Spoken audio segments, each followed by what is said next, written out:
오늘 두 번째 코너는 청년 때부터 준비하는 자산관리, 퇴직연금 A부터 Z까지 시간이죠. 오늘 함께 해주실 분 소개하겠습니다. NH농협은행 퇴직연금부의 김경원 차장 그리고 유승현 과장님 함께합니다. 어서 오세요. 네, 안녕하세요. 저희가 좀 소개를 준비했는데 좀 해도 하셔야죠. 될까요? 예. 네, 시작. 혹시 그거 알아? 그때 농협은행? 네, 너무 예쁜 은행인 NH농협은행에서 퇴직연금 업무를 담당하고 있는 김 차장 김경원. 유과장 유승현입니다. 반갑습니다. 반갑습니다. 두 분이 이렇게 한 팀으로 같이 다니시는 거죠. 아니, 오늘을 위해서 급하게, 준비하신 거예요? 네, 급하게 준비했습니다. 연습 네. 많이 하신 티가 나네요. 네, 네. 자, 그럼 오늘 퇴직연금에 대해서 저희가 좀 알아볼 텐데, 좋은 제도니까 소개해 주실 것 같긴 한데, 네. 퇴직연금 진짜 좋은 제도가 맞는지, 네. 요것 좀 알려주세요. 혹시 그 화면에 지금 좀 보시면 네. 제가 영화 포스터를 좀 가지고 왔어요. 네. 그래서 이 영화 포스터 혹시 제목이 혹시 뭔지 아세요? 이 영화요? 네, 지금 화면에 안 나와요? 영화 포스터 그쵸? 지금 나와요, 네, 나와요. 이 저는 영화 몰라요. 아, 그래요? 네. 지금 좀 그 핫한 건데요. 외계인 플러스 인이라는 영화 제목입니다. 네. 이게 어디에 나오는 거예요, 지금?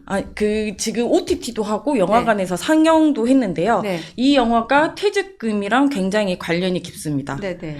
보통 그 영화에 참여하는 스텝은 프리랜서이기 때문에 사실 퇴직금을 굉장히 받기가 어렵습니다. 그렇죠. 네. 그리고 노동 환경이 굉장히 열악하다고 알려져 있는데요.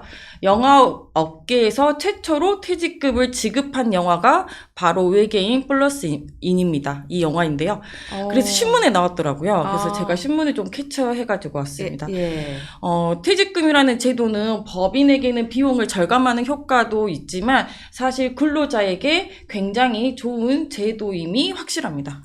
그러면 근로자에게 좋은 퇴직금 제도라고 하면 이거 역사부터 좀 살펴봐야겠네요. 네, 맞습니다. 그래서 좀 화면을 좀 보여주시겠어요? 그쵸? 이 제도는 1961년 퇴직금 제도로 시작하였습니다. 1989년에는 5인 이상 사업자의 가입 의무를 확대하였고요. 97년에 중간정산 제도가 도입되었습니다. 네.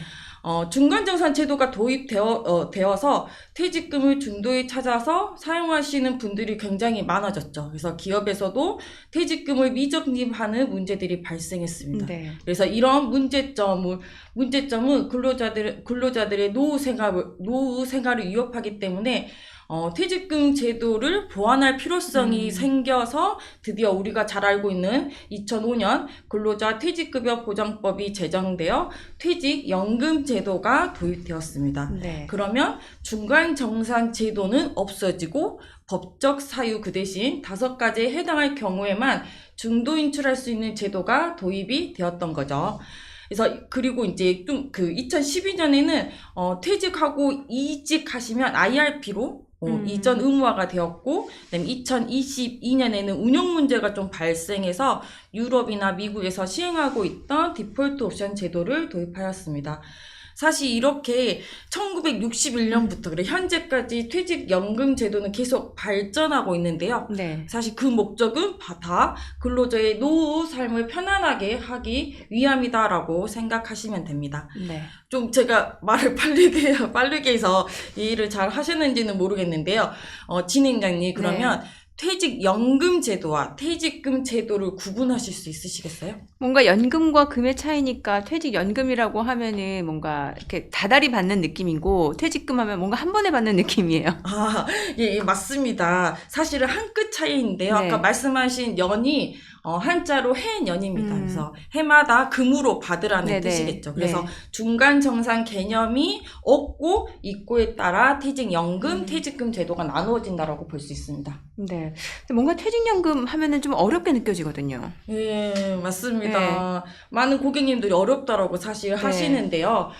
왜냐하면 그 용어 자체가 어렵습니다. 그 이유는 아까 앞서 이야기한 근로자 퇴직급여 보장법이라는 법에 근거해서 만든 자료이다 보니까 네. 또 법률 용어가 굉장히 어렵지 않습니까? 뒤에 법 붙으면 어렵죠. 네, 맞습니다. 그리고 이 제도 자체가 서구에서 이제 들어온 제도이다 보니까 또 영어를 또 번역하다 보니까 용어 자체가 어려워서 네. 가입자분들이 좀 힘들어하는 부분이 좀 다가가기 어려운 부분이 사실 있습니다. 예. 자, 제가 좀 가지고 왔는데요. 화면에 보이시는 단어가 어떤 의미인지 쉽게 이해가 혹시 진행자님 되세요? 부담금, 예, 운용지시, 운용지시, 그쵸. 교체매매, 가입자 부담금. 예, 그렇죠.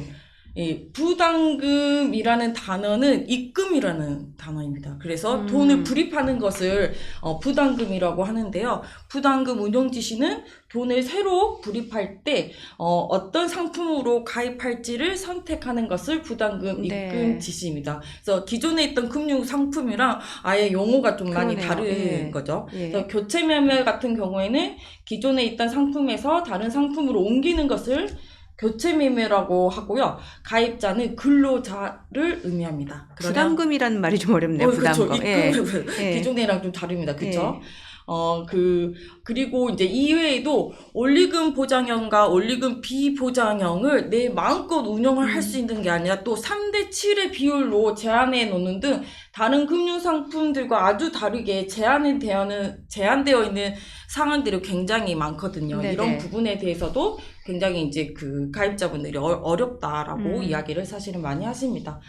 그렇다고 이제 내가 어렵다고 해서 나의 금쪽 같은 돈을 그렇죠 관리 또 안 하지 않을 수 없지 근데 않겠습니까? 요즘에 유튜브 예, 치면 예. 다 나오지 않아요? 맞습니다. 그래서 지금 하고 있는 이 뉴스프인 같은 유튜브를 통해서 좀 공부를 하시면 충분히 극복할 수 있다라고 생각이 듭니다. 네. 그러니까 지금 말씀 주신 내용 보면 차장님께서 여러 가지 좋은 점을 설명을 주셨단 말이죠. 네. 이 퇴직연금 제도 자체가 이제 좋은 제도라는 건 알겠는데 네. 좀 어렵잖아요. 네. 그럼에도 불구하고 관심을 가져야 되는 이유를 뭐라고 볼 수 있을까요? 네. 제가 이 부분에 관해서 어떻게 좀 그 설명을 드릴까 좀 사실 네네. 고민이 좀 많았습니다. 좀 그 화면을 좀 보실래요? 네.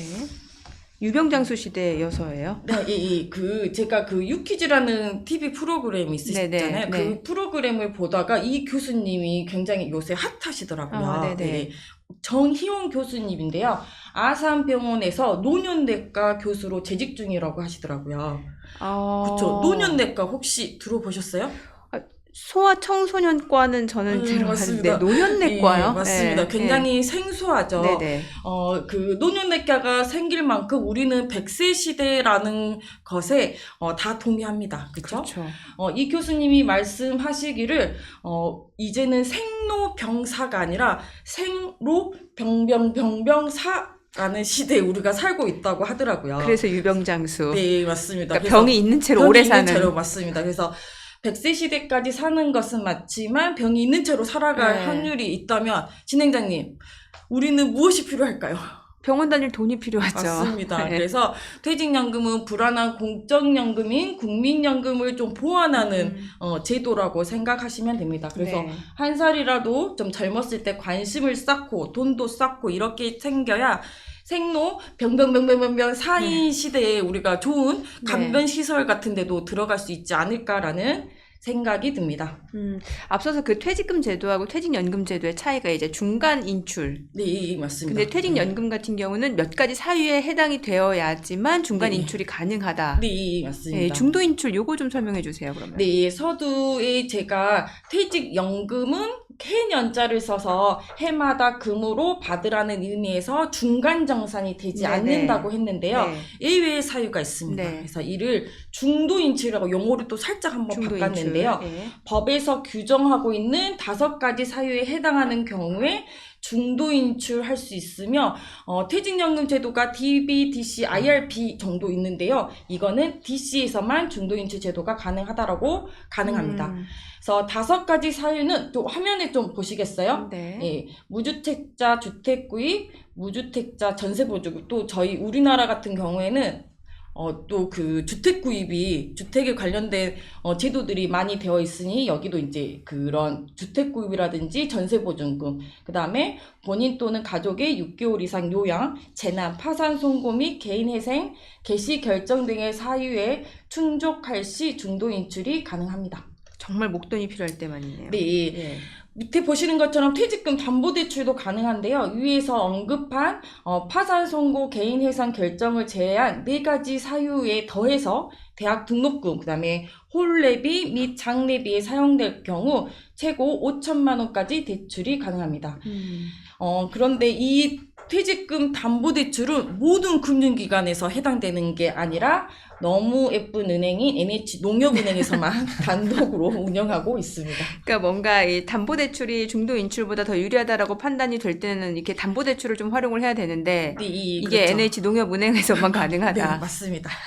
그래서 너무 예쁜 은행이요. 네, 너무 예쁜 은행인 농협은행입니다. 네. 아, 그럼 이 퇴직연금 제도에 대해서 좀 더 자세히 설명해 주세요. 네, 제가 이 방송에 나오기 네. 전에 이제 이 전에 하셨던 분들을 봤는데 굉장히 네. 제도를 잘 설명하셨더라고요. 그렇죠. 예.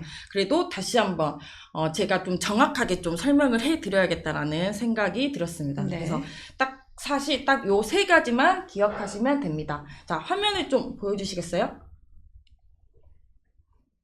네. 퇴직연금 제도는 그쵸? 네, 나 세금입니다. 자, DB는 너, DC는 나, 네. IRP는 세금입니다.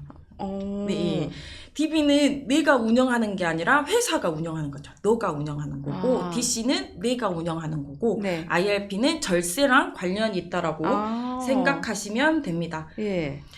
이렇게 제가 설명을 해도 네. DB, DC 뭐 이렇게 헷갈리시거든요. 저는 그래서 보통 이제 좀 입사한 지 얼마 안 됐을 때는 이제 DB로 하는 게 좋고 왜냐면 급여가 뭔가 상승할 수 있으니까 계속 네. 그리고 이제 어느 정도 그 임금이 피크 쳤을 때는 DC로 네. 바뀌어야 돼. 저는 그렇게 인식하고 있는데 사실 입사 초기에는 임금 상승률 그렇게 크지 않습니다. 아 그래요? 네, 왜냐하면 아, 그럼 확정 급여형이 DB인가요? 네, DB죠. 아, 이게 용어가 어려워요. 네, 맞습니다. 그럼 나중에 이제 확정 기여형이 DC. 예, 맞습니다. 아, 예, 순서는 그래서- 맞는데 제가 그걸 헷갈렸네요. 예, 그래서 제가 이거를 어떻게 설명해 드릴까 하다가 혹시 나는 솔로 16기 혹시 보셨나요?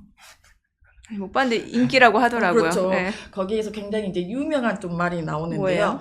그 허파가 디비진다. 허파가 DB신다. 예, 네. 굉장히 뭐 답답한 상황을 표현하는 그 네네. 경상도 사투리라고 하더라고요. 그래서 제가 이 말을 좀 차용을 해보면 네. 퇴직금을 회사가 운영해서 내 속이 디비진다. 그리고 DB. 그래서 회사 운영 DB라고 기억하셔도 됩니다. 네. 사장님 학교 다닐 때 공부 잘하셨겠어요? 그렇죠. 예. 차용을 굉장히 많이 했습니다.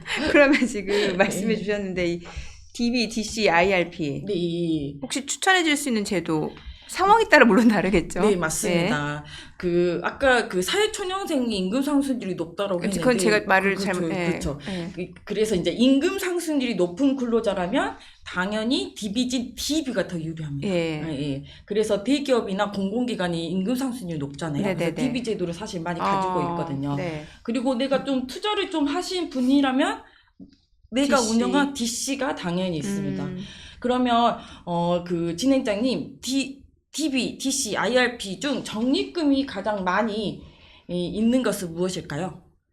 적립금이 많이 쌓여 있는 거. 많이 쌓여 있다. 전체 제도 중에서 가장 많은 돈이 쌓여 있는 제도는 무엇일까요? DB 아닐까요? 오, 맞습니다. 네. 그래서 지금 화면에 나오는 통계청 자료를 보시면 DB가 57.3, DC가 25.3으로 DB가 말씀하신 것처럼 더 네. 많습니다. 하지만 적립금 추이를 보시면 좀 다른데요. DB는 2018년도에 비해 점점 감소한 반면 DC는 그래도 거의 보합 상태로 유지한 것으로 보입니다. 그래서 제가 이제 현장을 좀 나가 보면요, 그 DB에서 약간 DC로 옮겨가는 듯한 현상을 보이거든요. 네네. 그거는 직관적으로 저희가 한번 생각해 보면 코로나 이후 자산 가격 상승에 대한 열망이 굉장히 커졌고 또 올해 임금 상승률이 얼마나 될지는 모르지만 작년에 최저임금으로 했을 때 임금 상승이 2.5% 정도 되거든요. 그러면 지금 현재 상황으로는 DC가 훨씬 더 유리한 제도라고 할 수 있습니다. 하지만 내가 회사를 다닌다고 해도 회사에서 이 DB, DC 둘 다 제도를 가지고 있으면 근로자가 선택을 할 수 있지만 또 그렇지 않은 회사도 있거든요. 그렇죠. 그러면 내가 선택하는 데 좀 제한이 있다라는 네. 점 유념하시기 바랍니다. 네. 그리고 이 세 가지 제도 중에서 제가 추천드리고 싶은 사람은 세금을 내는 사람이라면 무조건 IRP에 가입하셔야 됩니다. 절세 목적이 있으신 네, 분들이라면 혹시 예. 세금 내고 계시죠? 네, 저도 그래서 네. IRP 오, 그렇죠. 맞습니다. 가입되었어요. 혹시 우리 금융 상품 중에서 16.5% 이자 주는 상품 있나요? 잘 모르겠는데요. 예, 없어요. 없는 것 같아요. 없습니다. 너무 많이 주는 건데요. 이제 네, 16%. 맞습니다. 근데 이 상품은 매년 16.5% 환급을 해주는 효과가 있습니다. 아, 그만큼 절세가 된다는 네. 거예요. 그림에서 보시는 것처럼 총 급여액 5,500만 원 이하인 경우 최대 900만 원, 매월 75만 원을 내가 입금을 하면 16.5%에 해당하는 금액을 매년 세금에서 환급해주는 세액공제 절세 상품으로 연말정산을 통해서 최대 148만 원까지 되돌려 받을 수 있습니다. 네. 하지만 이 상품은 연금 상품이에요. 그래서 네. 기간이 굉장히 이제 긴 상품입니다. 그래서 사회초년생 같은 경우에는 기간이 너무 길면 좀 부담스러울 수도 있습니다. 네네. 그리고 금액도 월 75만 원이면 너무 이제 금액이 큰 편이죠. 그래도 저는 좀 시작을 네. 하라고 권해드립니다. 그래서 네. 최소한의 금액으로 IRP에 가입하시고 점차 연봉이 좀 증가하시면 금액을 증액하시면 됩니다. 최소 얼마부터? 최소 이제 10만 원. 10만 원부터 네, 가입이 가능하십니다. 예. 그리고 이것도 마찬가지로 뭔가 DC처럼 운영하는 수익에 따라서 뭐 추가 납입도 충분히 가능하고. 네, 저랑 이야기를 나눈 보람이 있네요. IRP도 추가 수익이 가능합니다. 네. 이게 얘기를 좀 들어보니까 네. 퇴직연금 제도 자체는 사실 운용이 굉장히 중요할 것 같아요. 네, 그 맞습니다. 운용 수익에 따라 이렇게 달라지니까요. 그러면 NH농협은행 예쁜 은행이라고 하셨으니까 네, 어떤 맞습니다. 상품이 있는지 좀 알려주셔야죠. 네, 알겠습니다. 그 퇴직연금은 운용이라는 단어를 사용합니다. 그래서 한 상품이 아니라 여러 상품을 사실은 좀 담을 수 있는데요. 제가 이 퇴직금에서 운용을 하는 거 설명할 때는 그 마트에 있는 카트라고 네. 좀 설명을 드립니다. 네. 그래서 마트에 아무리 좋은 물건이 많아도 정작 내 카트에 좋은 물건을 담지 못하면 아무런 쓸모가 없잖아요. 그렇죠. 그래서 좋은 상품들을 내가 운영하지 않는다면 수익률을 높이는 것은 불가능합니다. 또한 마트에서 고객이 좋은 물건을 많이 담을 수 있도록 또 물건들을 좀 공급해 줘야 되잖아요. 네네. 그래서 너무 예쁜 은행인 NH농협은행은 좋은 상품 런칭에 최선의 노력을 사실은 다하고 있습니다. 네. 자, 제가 좀 설명해 드리고 싶은데요. 화면에 보시면 기업 신용 등급 정의에 관련된 내용이 나옵니다. 네네. 이것은 원리금 보장형 상품과 관련이 깊은데요. 예. 현재 저희가 가지고 있는 원리금 보장형 상품은 4가지가 있습니다. 예. 그래서 시중은행, 저축은행, 증권사, ELB, 보험회사, GIC인데요. 전체 다 정기예금 유예 상품이라고 생각하시면 됩니다. 네네. 근데 이제 이 정기예금 유예 상품은 신용 등급이랑 관련이 있는데요.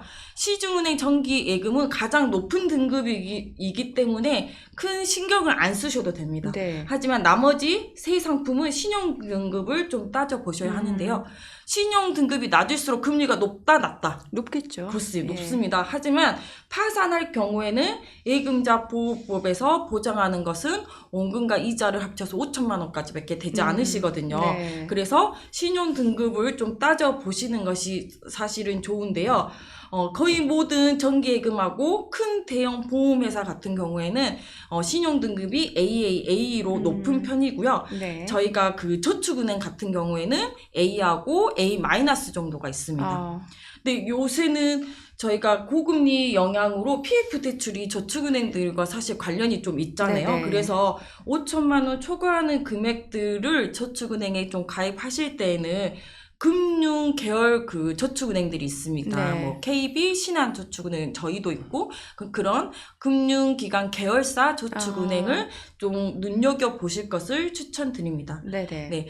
또 금리는 매월 변합니다. 그래서 현재는 단기는 좀 높고 장기는 좀 낮습니다. 네네. 그래서 1년 시중은행 같은 경우에는 3.4%, 2년은 한 3% 정도에 반해 저축은행은 4%, 또 2년은 3.8%여서 기간별 금리 차이가 시중은행보다는 이제 저축은행이 좀 높다라고 보여지는데요. 올해는 또 금리 인하가 또 하루에 또 올려진다라고 하면 정기예금 가입자들도 약간 포트폴리오를 짜서 대응하는 전략이 필요합니다. 그래서 3년짜리 상품도 저축은행 계열사 상품을 좀 넣는다거나 1년짜리는 정기예금 상품을 넣는다거나 이런 포트폴리오를 전략을 좀 세우는 것을 추천드립니다. 네. 그리고 실적 배당형 상품 같은 경우에는 채권, 혼합형, 주식형 그다음에 부동산 등 펀드 상품이 있고요. 요새 인기 있는 ETF까지 합치면 약 600개 정도 저희가 런칭이 되어 있습니다. 아, 하지만 앞으로 더욱더 많은 상품을 런칭할 계획을 가지고 있습니다. 지금 차장님 쭉 달리셨는데 이제 과장님이 답변하실 차례인데 그러면은 이제 우리나라 직장인들은 평균적으로 어떻게 운용하고 있나요? 네. 화면을 한번 네. 봐주시면은 23년 말 기준으로 총 382조 원, 그 중에 88%인 333조 원이 대부분 이제 퇴직금이 원금 보장형으로 운용이 되고 있고요. 네네. 10년 후에는 이제 총 939조 원의 이제 퇴직금 중에 670조 원 정도가 이제 원금 보장형으로 운용될 것으로 추정을 하고 있습니다. 근데 이제 최근 들어 이제 젊은 직장인 분들은 이제 퇴직금 운용의 중요성을 이제 깨닫는 분들이 많이 늘어나면서 네. 실적 배당형 상품인 펀드나 음. ETF 등 이제 다양한 상품으로 운용하시는 분들이 많습니다. 네. 예를 들어서 좀 설명을 드리면은 이제 2015년에 똑같이 A 회사에 입사한 동기이며 똑같은 금액을 이제 회사로부터 입금을 받았지만 퇴직금은 철수 과장이 5천만 원, 영희 과장은 7,500만 원 이렇게 차이가 커지는 경우가 이제 점점점 많은 분들이 이 차이가 커지는 것을 체감을 하고 있을 거고요. 네. 앞으로는 이제 그 차이가 뭐 2배, 3배 나는 사례도 이제 분명히 생기게 될 겁니다.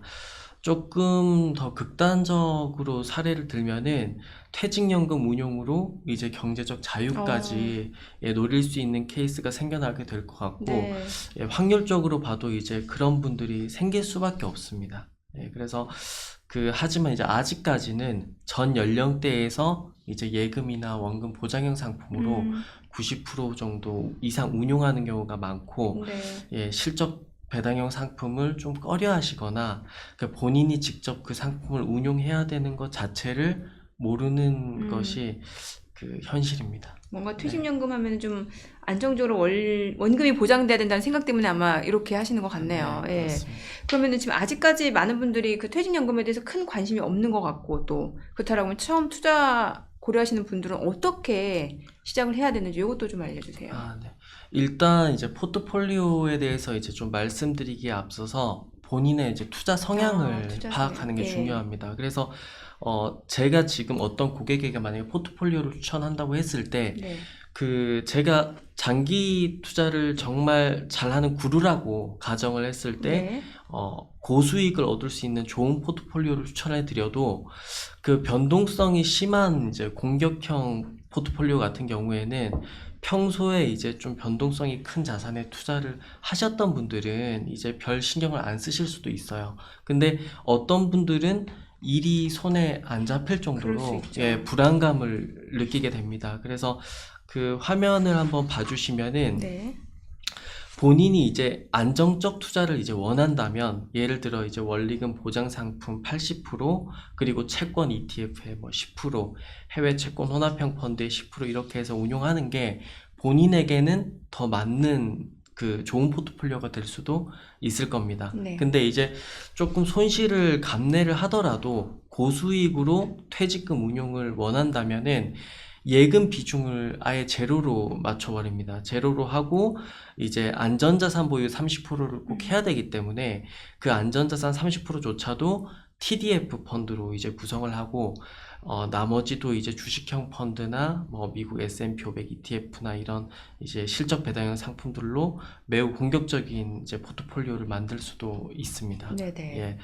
그래서 나의 성향 자체는 이제 공격적인데 근데 내가 상품에 대해서는 잘 모른다. 그렇게 모른다면은 일단 안정적으로 운용을 하시면서 공부를 하셔야 됩니다. 네. 그래서 이제 뭐 세계적인 투자자분들이 쓰신 경제 서적을 많이 읽거나 증권사 리서치 자료를 보거나 유튜브도 이제 본인의 생각을 너무 강하게 말하는 유튜브보다는 이제 전 세계 구루들이 어떤 생각을 하는지 좀 말해주는 이제 유튜브도 좋을 것 같고요.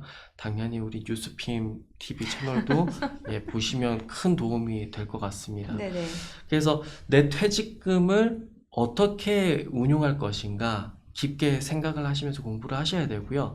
그리고 내가 사려는 자산이 있는데 내가 사려는 자산이 어떤 ETF, 어떤 펀드에 많이 들어가 있는지를 이제 모르면 안 되기 때문에 네. 자산운용사에서 만든 펀드나 ETF에 대해서도 공부를 하시면 좋습니다. 그래서 조금 좀 깊게 설명을 드리면은 뭐 코스톨라니 달걀 이론을 이제 기본으로 해서 중앙은행 기준금리를 조금 기준으로 잡고 운용을 할지 아니면 미국 빅테크 기업을 좀 중심으로 잡고 투자할지 아니면 올웨더 스타일로 뭐 주식, 채권, 대체 자산을 이제 좀 섞어서 운용할지 그 고민을 하셔야 되고요. 그 자산 배분에 이제 100% 진리와 정답은 없겠지만 항상 이제 고객사에 이제 가입자 교육을 나가면은 글로벌 시가총액 최상위 자산을 좀 중심으로 운용을 네네. 하시라고 권유를 드리고 있거든요. 왜냐하면 이제 일단 전 세계 모든 사람한테 인정을 받은 자산이거나 아니면 빅테크 비중이 굉장히 높습니다. 네네. 그래서 앞으로 뭐 10년 후에는 자동차를 이제 직접 운전을 하면은 처벌을 받을 수도 있어요. 네. 왜냐하면 이제 뭐 그 자율주행으로 운전을 하게 되면은 보행자 사망률이 0%인데 네네. 사람이 직접 운전 시 사망률이 있다면은 이제 뭐 자율주행 쪽으로 아마 그 해야 하는 그런 법이 생길 수도 있겠죠. 그래서 앞으로는 좀 사람 중심에서 이제 기술 중심으로 이동이 가속화될 것으로 보이고요. 버크셔 해서웨이 포트폴리오 같은 경우에도 15년 전부터 이제 지속적으로 IT 섹터 비중이 높아지고 있습니다. 네. 그래서 우리 주변에 이제 주식을 해서 이제 뭐 망했다 이런 이제 말도 들을 수가 있지만 근데 이제 그게 전 세계 최상위 자산을 그 시가총액 최상위 자산을 이제 고르게 사서 이제 네네. 잘못되는 경우는 드뭅니다. 그래서 오히려 이제 부자가 되는 경우가 많죠. 그래서 사실 이 중요한 부분은 우리 퇴직연금 고객님들이 글로벌 자산 배분을 해야 된다는 거예요. 네. 그래서 이제 전 세계 퇴직연금의 대표적 상품이 이제 TDF가 된 이유도 글로벌 자산 배분이 되어 있고 내 나이에 맞춰서 위험 비중을 낮춰주기 때문이거든요. 네네. 그래서 이제 디폴트 옵션 포트폴리오에 들어가 있는 펀드가 TDF인 것도 방금 말씀드린 그런 이유 때문입니다. 방금 말씀드린 그런 예시뿐만 아니라 다양한 전략과 상품으로 운용이 가능합니다. 그럼 퇴직연금에서 매수할 수 있는 상품들로 좀 포트폴리오 몇 가지 좀 추천을 해주세요. 네. 무난한 이제 글로벌 자산 배분 포트폴리오부터 네네. 안정적인 포트폴리오, 조금 공격적인 포트폴리오까지 예시로 좀 말씀을 드리겠습니다. 화면을 봐주시면은 S&P 500 ETF에 뭐 20% 그리고 금에 투자할 수 있는 상품이 있어요. 금에 투자하는 상품의 10% 그리고 미국 빅테크 기업 중에 최상위 빅테크 기업에 투자하는 상품의 10% 그리고 중국이나 인도 본인이 원하는 자산의 10% 정도 네. 그리고 정기예금 40% 이렇게 장기로 운용하기에 나쁘지 않다고 생각하고요. 그래서 미국 S&P 500 지수에 20% 투자하는 거는 장이 안 좋았을 때 회복력도 굉장히 좋고 네. 장기 성과도 굉장히 좋습니다. 그리고 모두가 아는 전 세계 이제 최고 기업을 사는 상품이기 때문에 좋은 상품이고요. 그리고 금의 10% 그리고 미 국채에 투자하는 펀드는 이제 토탈 리턴 펀드라고 있는데 네. 그 토탈 리턴 펀드로 이제 포트폴리오에 좀 넣을 수도 있고요. 그래서 미국 빅테크의 10%, 국내 예금의 40%, 글로벌 우량 자산을 가져가면서 네. 예금 비중도 낮지는 않아요. 그래서 변동성도 크지 않을 것으로 보입니다. 그 다음 화면 보시면은 더 안정적으로 만약에 운용을 원하신다. 그럼 금의 10%, 본인 은퇴 시점에 맞는 TDF 상품의 20%, 그리고 예금 70% 이렇게 장기적 운용 시 예금 금리 이상을 노리면서 안정적 운용이 가능할 것으로 보입니다. 네. 그리고 그 다음에 공격적으로 운용을 좀 한다면은 S&P 500 ETF의 10%, 나스닥의 10%, 그리고 차이나 또는 인도의 10%, 그리고 글로벌 테크놀로지라는 이제 또 펀드가 있는데 그 각국의 대표적인 빅테크 기업에만 네네. 투자하는 상품이 있어요. 그래서 예. 글로벌 테크놀로지 10%, 그리고 글로벌 우량 인컴 자산이 들어있는 상품 TIF의 10%, 그리고 본인이 생각하는 이제 급성장하는 섹터 상품, 뭐 그게 AI라든지 2차 전지, 반도체, 바이오, 뭐 신재생 에너지 같은 곳에 한 10% 넣을 수 있고요. 그리고 본인 은퇴 시점보다 조금 더 높은 TDF의 30%, 이렇게 예금 비중 없이도 운용을 하실 수 있습니다. 이제 방금 제가 말씀드린 포트폴리오에는 이제 리츠 자산도 없고요. 네. 인프라 자산도 포함을 안 시켰고, 최근 급등하는 이제 일본도 없고, 글로벌 이제 빅파마도 없습니다. 그래서 반도체에 집중하는 이런 상품도 지금 포트폴리오에 안 들어가 있는데, 제가 이렇게 말씀드리지 않은 섹터에서 이제 장기 수익률이 높게 나올 수도 있고, 예. 제 짧은 식견으로 이제 글로벌 자산 배분을 완벽하게 했다고 할 수는 없습니다. 근데 이제 요즘 시대가 과거와는 다르게 시대가 빠르게 급변하고 있고, 파괴적 혁신이 계속 일어나고 있고, 세계화에서 이제 탈세계화로 좀 바뀌는 과정에서 그냥 제품만 잘 만든다고 장사가 또 잘 되는 시대는 아니에요. 그래서 복잡한 이해관계 속에서 얽혀서 이제 살고 있습니다. 그래서 이 시대에 우리가 생각해야 하는 점은 전 세계 사람들이 원하는 자산이 뭔가, 그리고 미래의 전 세계 사람들이 원하는 자산은 어떤 자산일까? 그 아이폰이나 테슬라 같은 경우에는 소프트웨어 업데이트를 주기적으로 해주잖아요. 네. 우리 개개인들도 계속해서 본인 스스로 생각하고 공부하고 스스로를 업데이트를 하면서 미래의 가치가 높아질 자산을 내 퇴직연금에 포함하려고 이제 노력하는 자세가 필요하지 않을까. 예, 뉴스핌 채널을 꾸준히 시청해 주시면 감사할 것 같습니다. 네. 네. 자, 그리고 이제 그 자산 배분을 말씀 주셨으니까 금 얘기도 좀 여쭤볼게요. 최근에 금값이 온수당 2,400달러를 넘어섰고 지금 역사상 최고치를 기록한 상황인데 금에 대해서는 어떻게 접근하는 게 좋을까요? 네, 화면을 보시면은 예. 이제 글로벌 자산 순위가 나오는데, 금은 글로벌 자산 시가총액 1위 자산입니다. 네. 그래서 전 세계 모든 사람들이 그 가치를 인정을 한다는 것이고, 비트코인도 최근에 이제 글로벌 자산 시가총액 10위 내외를 오가고 있고, 그 가치를 인정을 받고 있지만, 그 생각하지 못한 규제나 돌발 이슈가 또 발생이 되면은 가치의 보존을 좀 장담할 수는 없습니다. 네. 그래서 일각에서는 이제 금의 시가총액을 넘어선다는 전망도 있으나 그 미래를 정확히 알기는 어렵고요. 하지만 이제 금은 수천 년 동안 쌓아온 신뢰가 있어요. 그게 어느 지역이나 한 대륙에서 쌓인 게 아니라 전 세계에서 말이죠. 네. 그래서 최근에는 이제 중국 정부나 민간 가리지 않고 금을 많이 모으고 있고, 뭐 러시아나 뭐 인도, 터키도 그렇습니다. 그래서 국제사회의 이제 자산 동결을 좀 피할 수도 있고, 그 민간에서도 안정적인 금을 꾸준히 모으고 있습니다. 한국은행에서도 이제 금이 사상 최고가이고 이제 유동성이 쉽지 않다는 이제 이유로 이제 금 매입을 좀 꺼려하는 걸로 알고 있고, 여러 이유가 있다고 해도 조금씩이라도 금을 사 모아야 된다고 네. 생각을 하고요. 현재 우리나라가 한 100톤 정도를 보유하고 있는데, 미국이 이제 8,000톤으로 우리나라의 한 80배 정도 됩니다. 그래서 개인적 제 생각으로는 한국은행도 금을 한 800톤에서 1200톤 정도 스위스 수준으로 좀 가져가는 게 어떨까 싶고요.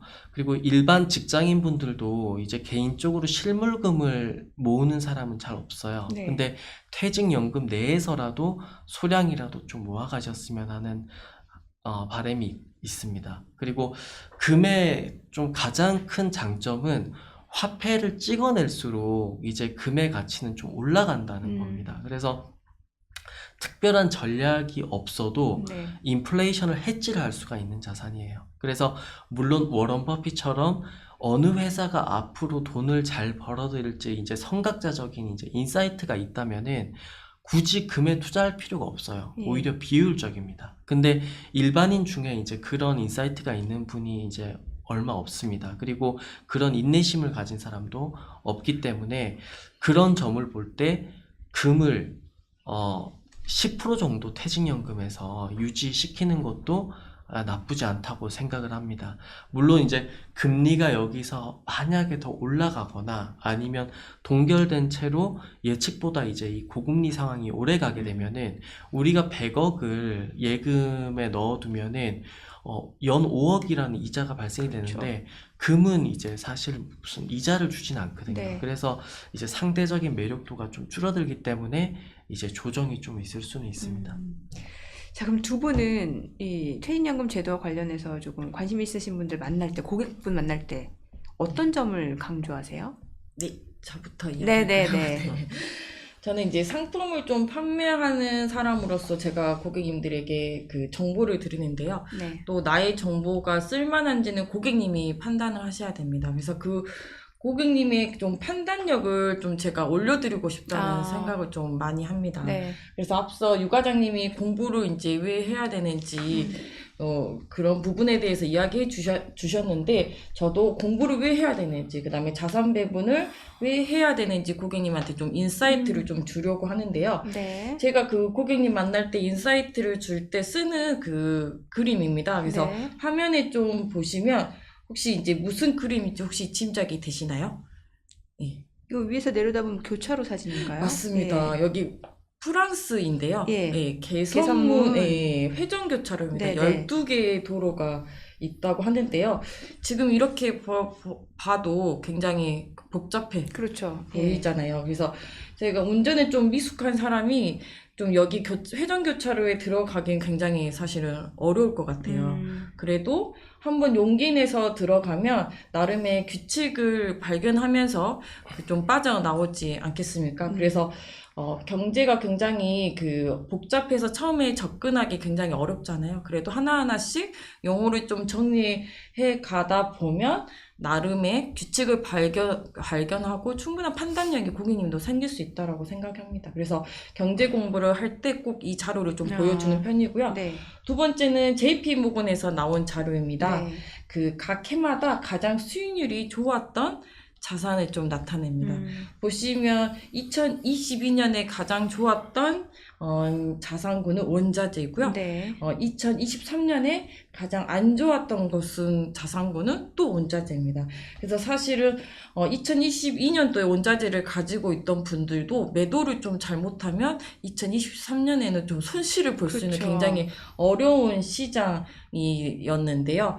그러면 진행자님은 네. 각 해마다 가장 수익률이 좋은 자산군을 맞출 수 있을까요? 원래 예측은 틀리라고 있는 거래요. 네, 네, 못 맞습니다. 맞춰요. 그렇죠. 네. 네, 공감합니다. 그래서 이렇게 좋은 자산군의 시장의 흐름에 따라 변하기 때문에 굉장히 맞추기 어렵잖아요. 그래서 이 흰색으로 해놓은 부분이 자산 배분해 놓은 거예요. 아, 그래도 중간 정도의 수익률을 좀 기록하지 그러네요. 않습니까? 그렇죠. 예. 그래서 투자에 우리가 정답이 없다고 굉장히 낙심하잖아요. 그러지 말고 해답을 찾기 위해서 포트폴리오를 잘 만들어 놓는 이제 연습을 하셔야 된다라는 점을 굉장히 강조하고 있습니다. 그럼 과장님은 어떤 걸 강조하세요? 제가 이제 농협은행 퇴직연 고객님들에게 항상 하는 말이 이제 투자나 이렇게 운용을 할 때는 우리가 지금 한국인이고 어느 직장의 근로자이고 이런 색깔을 전부 이제 없애고 투자를 하셔야 뭔가 된다는 글로벌 투자를 해야 된다라는 거예요. 말을 하거든요. 근데 이제 우리가 투자할 때 나도 모르게 이제 나의 경험과 선입견, 이제 감정이 투자에 이렇게 투영이 그렇죠. 될 때가 많습니다. 근데 그게 좋게 작용되는 경우보다 네거티브하게 작용되는 경우가 상당히 많아요.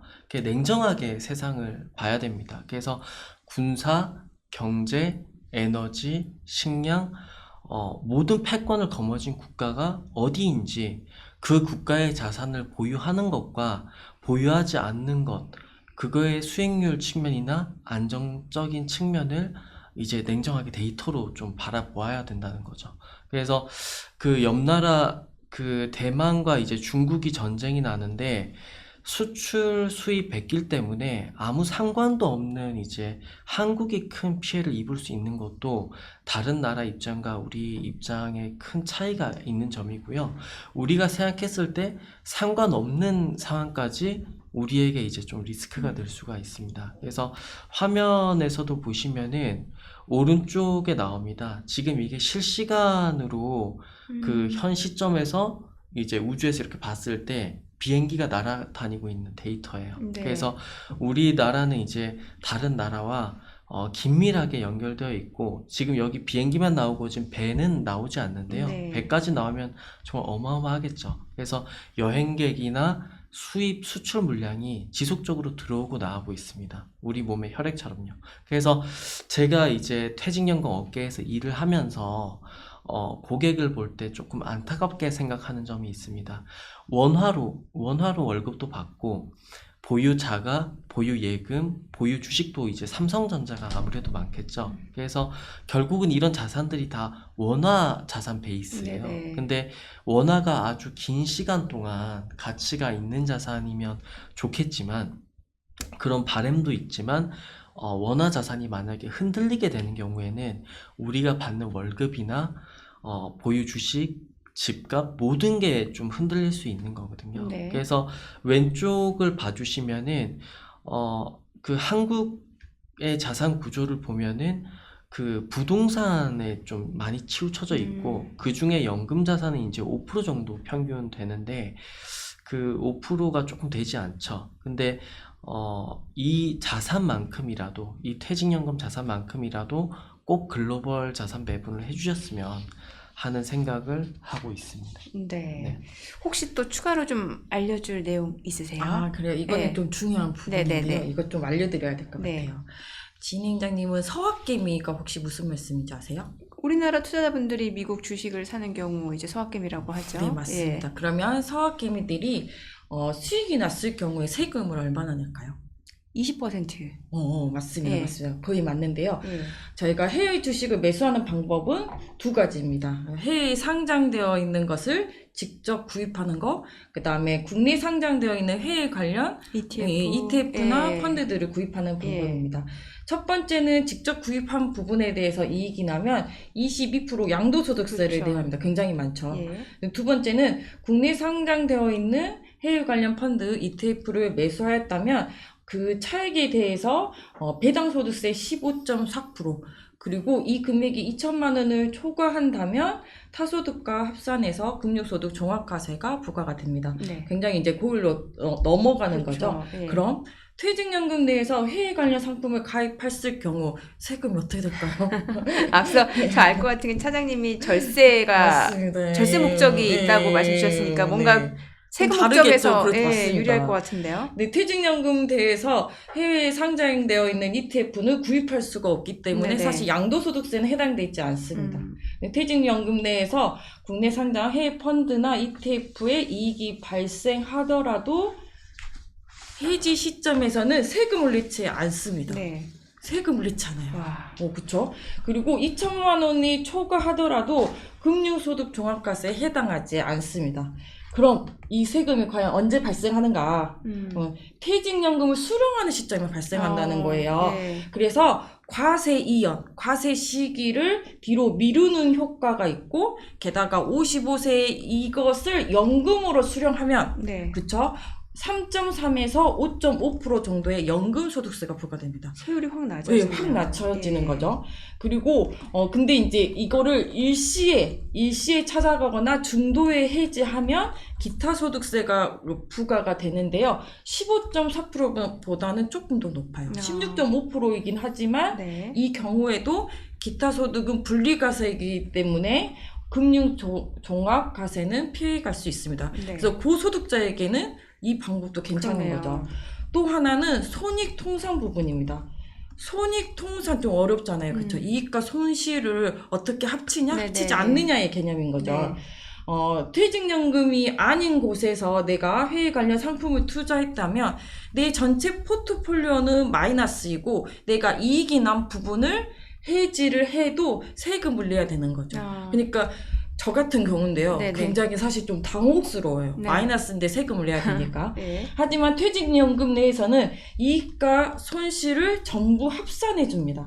그래서 연금으로 수령할 때 과세가 되거든요. 네네. 그래서 해외 관련 상품, 펀드나 ETF는 퇴직연금 내에서 하시는 게 훨씬 더 유리합니다.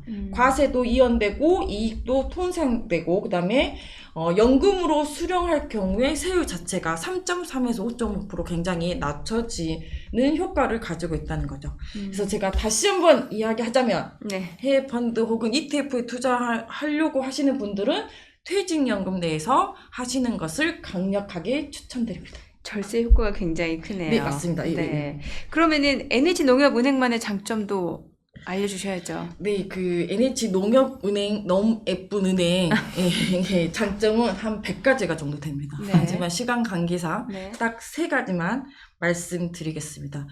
첫 번째로는 전국 방방곡곡 NH농협은행입니다. 그쵸? 저희가 점포수가 1100개소거든요. 그래서 맞네요. 아이고, 타 금융기관에 비해서 굉장히 많은 편입니다. 그리고 타 은행들은 수도권에 점포가 사실 집중되어 있거든요. 그렇죠. 근데 저희는 지방 비율이 한 63%로 상당히 높습니다. 네. 그래서 퇴직연금 대면 업무 진행을 하실 때는 이런 인프라들이 잘 갖추어져 있는 게 굉장한 큰 장점입니다. 네. 두 번째, 제가 앞서 이야기한 것처럼 퇴직연금 담보대출은 어디만 가능하다? NH농협은행이요. 맞습니다. 그게 두 번째 장점이고요.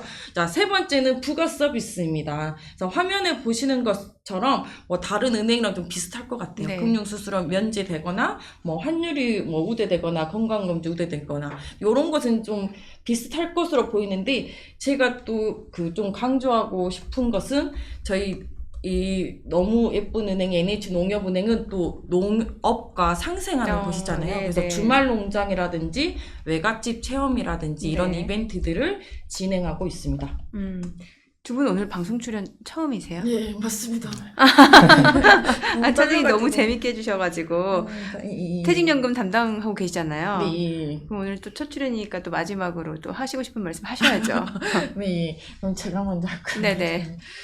저는 그 퇴직연금을 단순한 금융자산이라고 사실 생각하지 않습니다. 그래서 노후 자산을 책임져 줄 수 있는 자산이 퇴직연금이다 보니까 고객님들의 자산을 좀 잘 관리해야겠다는 사회적 책임감을 좀 제가 느끼고 있습니다. 그래서 현재 저희 NH농협은행 퇴직연금을 가입하신 고객님들, 그다음에 미래에 농협은행 퇴직연금을 가입할 고객님들에게 네. 함께 해주셔서 너무 감사드린다는 말씀 꼭 전해드리고 싶고 사후 관리에 최선을 다하겠습니다. 과장님도 한 말씀 해주셔야죠. 네. 우리가 상상하는 것 이상으로 기술이 빠르게 발전하고 있고요. 뭐 노화 억제 연구도 빠르게 진행이 되고 우리가 이제 생각하는 것 이상의 비싼 치료제도 많이 나오고 있어요. 그래서 네. 한 번 주사 맞는데 29억, 56억 이런 와. 이제 주사도 지금 나오고 있고요. 예. 눈물의 여왕에서도 이제 치료제 얘기가 잘 네. 나오는데 실제로 그런 치료제가 한 수십억 될 겁니다. 예, 그리고 뭐 노보노디스크, 일라이릴리, 암젠, 브리스톨 마이어스 킵, 빅파마 기업들이 끊임없이 좋은 치료제를 개발을 하고 있어요. 저희 할아버지도 지금 100세가 넘으셨지만 현재 살아 계시거든요. 그래서 우리 세대에는 보다 건강하게 이제 100세 이상 살 확률이 높고요. 이제 70세 은퇴를 해도 30년이라는 시간이 짧지가 그러네요. 않은 시간입니다. 예. 그냥 멀리 있는 것 같지만 가까운 노후를 이제 지금 바로 공부하고 준비해 주셨으면 좋겠고요. 그냥 뉴스핌 TV 그리고 NH농협은행 퇴직연금 그리고 우리나라 농업 많이 사랑해 주시고 응원해 주시길 바랍니다. 감사합니다. 네, 오늘 또 퇴직연금 제도에 대해서 두 분과 함께 알아보는 시간이었습니다. 오늘 고생 많으셨습니다. 고맙습니다. 네, 감사합니다.